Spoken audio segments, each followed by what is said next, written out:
I've always liked the Wonder Boy games, and when I found out there's going to be several collections of the original retro titles being released, I wondered what the heck was going on. So you've got the Wonder Boy collection, which I previously reviewed, the Anniversary collection, and then I recently found out about the Ultimate collection. These all have some of the same titles as one another, but it is kind of confusing. So the Wonder Boy collection had 4 games, the Anniversary collection has 6 games, but with a total of 21 versions. Then the Ultimate collection has 6 games, but with a total of 13 versions. So that Ultimate edition is geared towards the Japanese market, so it looks like it's almost identical to the Anniversary collection, just minus the English versions. So essentially the same release, just for the Japanese market. But the problem I initially had wasn't just that there was multiple versions. It was that the one that seemed the most complete was only being sold via strictly limited games, and there was no digital option available. But that has now changed. The standard physical copy of the game's been sold out for all systems, with only some collector's editions having, being remained to be able to be ordered. But now we have a digital version that just released today. So now I'm finally getting to check out the most complete package that's available, or at least currently available. Who knows what's going to happen in the future? So I was provided a copy for purpose of review, and despite previously having critical comments I made about how in and strictly limited games handled these releases, they've continued to work with me and they've been pretty cool. So they provided, this sample, and they've been providing games for me to review. So I do appreciate that. There have been many companies, the second you have a tiny bit of negativity to say about something, they just straight cut you off. So respect where it's due. But let's get back to this collection. So it's now available digitally for the PS4, PS5, and Nintendo Switch. And I find this collection to be simple in presentation with just a list of games to select from, but it works. So there's also a gallery you could view artwork for each of the games, and then each game will have multiple ports you could choose from. You have arcade versions, Master System, Genesis, SG-1000, Game Gear, and other versions for a lot of these games, including the Japanese ports. It was pretty cool checking out the differences for some of these games, as I've never played every single port before.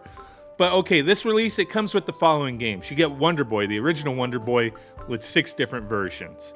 Then you get Wonder Boy in Monsterland with 4 versions.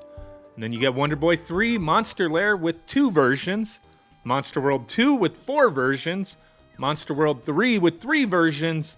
And then Monster World 4 with 2 versions, for a total of 21 versions of these 6 games, right?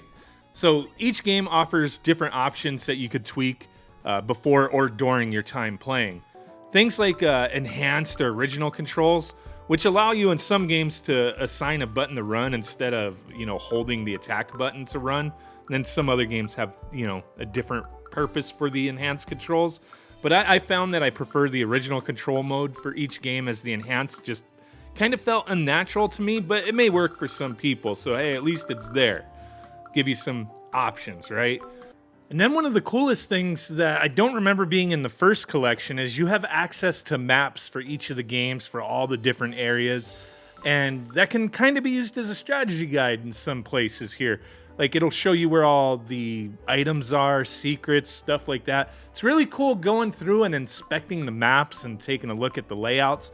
I thought that was a nice addition to this collection. And then you also have display options that I feel are some of the most fantastic for retro releases that anybody does. These guys always do a fantastic job with the display options. So you got plenty of shader options that are available here if you're into those kind of things. I'm not really big on shaders, but here you could tweak tons of parameters to get things how you like them.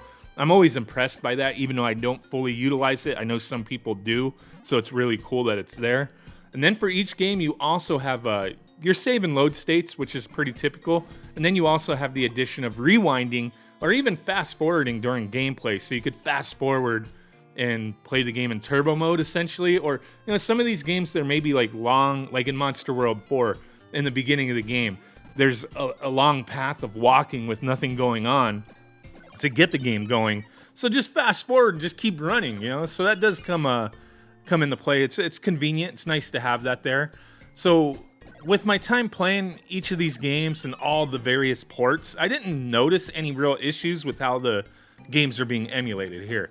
Everything felt responsive and played close to how they felt on original consoles for each of the games that I've played previously. So no complaints on my end with latency or emulation accuracy. I just didn't really notice anything to complain about. Now, as I have been a Wonder Boy fan for a long time, I did really enjoy playing these games. So I know these games will hit different for different people. Some may hate them, some may be mixed, some may love them, and that's cool, just how it goes. But if you're a Wonder Boy fan, I do feel it's worth checking out. Maybe a little pricey, but hey, it is a fairly complete package here.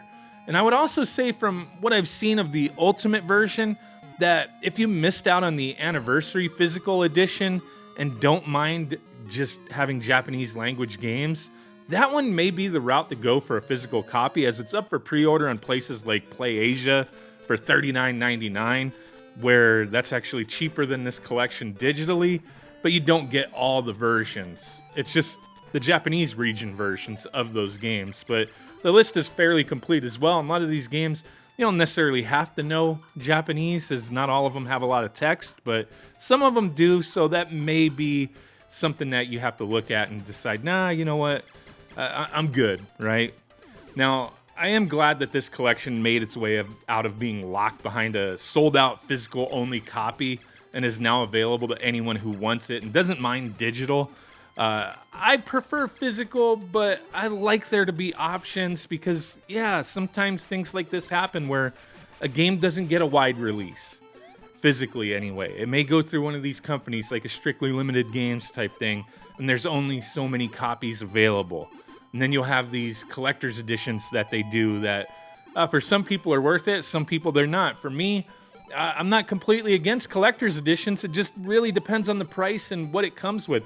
Because a lot of times the way I look at it, it's like I'll get a collector's edition of something and I'll never mess with anything that it comes with. So why do I want a box on my shelf?